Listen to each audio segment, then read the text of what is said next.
आचार्य द्रोण राजकुमारों को धनुर्विद्या की विधिवत शिक्षा प्रदान करने लगे। उन राजकुमारों में अर्जुन के अत्यंत प्रतिभावान तथा गुरु भक्त होने के कारण वे द्रोणाचार्य के प्रिय शिष्य थे। द्रोणाचार्य का अपने पुत्र अश्वत्थामा पर भी विशेष अनुराग था, इसलिए धनुर्विद्या में भी सभी राजकुमारों में अग्रणी थे, किंतु अर्जुन अश्वत्थामा से भी अधिक प्रतिभावान थे। एक रात्रि को गुरु के आश्रम में जब सभी शिष्य भोजन कर रहे थे, तभी अकस्मात हवा के झोंके से दीपक बुझ गया। अर्जुन ने देखा अंधकार हो जाने पर भी भोजन के कोर को हाथ मुंह तक ले जाता है। इस घटना से उन्हें यह समझ में आया कि निशाना लगाने के लिए प्रकाश से अधिक अभ्यास की आवश्यकता है, और वे रात्रि के अंधकार में भी निशाना लगाने का अभ्यास करना आरंभ कर दिया।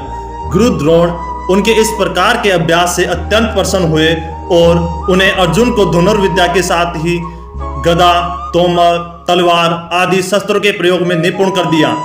उन्हीं दिनों हिरण्यधनु नामक निषाद का पुत्र एकलव्य भी धनुर्विद्या सीखने के उद्देश्य से द्रोणाचार्य के आश्रम में आया, किंतु निम्न वर्ण का होने के कारण द्रोणाचार्य ने उसे अपना शिष्य बनाना स्वीकार नहीं किया। निराश होकर एकलव्य वन में चला गया।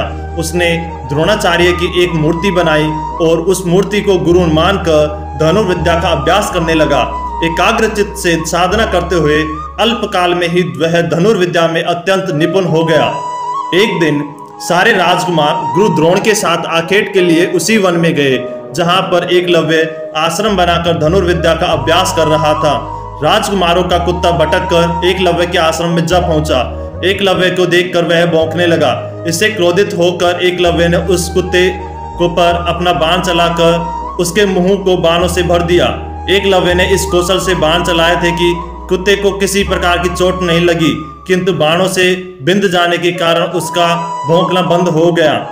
कुत्ते के लौटने पर जब अर्जुन ने धनुर्विद्या के उस कौशल को देखा तो वे द्रोणाचार्य से बोले, हे गुरुदेव, इस कुत्ते के मुंह में जिस कौशल से बाण चलाए गए हैं उससे तो प्रतीत होता है कि यहाँ पर कोई मुझसे भी बड़ा धनुर्धर रहता है।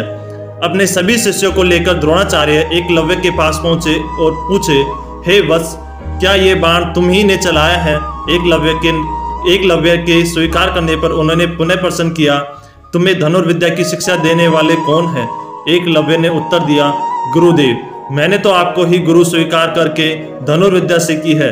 इतना कहकर उसने द्रोणाचार्य की उनकी मूर्ति के समक्ष ले जाकर खड़ा कर दिया। द्रोणाचार्य नहीं चाहते थे कि कोई अर्जुन से बड़ा धनुर्धारी बन पाए। वे एकलव्य से बोले, यदि मैं तुम्हारा गुरु हूं तो तुम्हें मुझको गुरु दक्षिणा देनी होगी। एकलव्य बोला, गुरुदेव, गुरु दक्षिणा के रूप में आज जो भी मांगोगे मैं देने के लिए तैयार हूं। इस पर द्रोणाचार्य ने एकलव्य से गुरु दक्षिणा के रूप में उसके दाहिने हाथ के अंगूठे की मांग की। एकलव्य ने सहर्ष अपना अंगूठा दे दिया।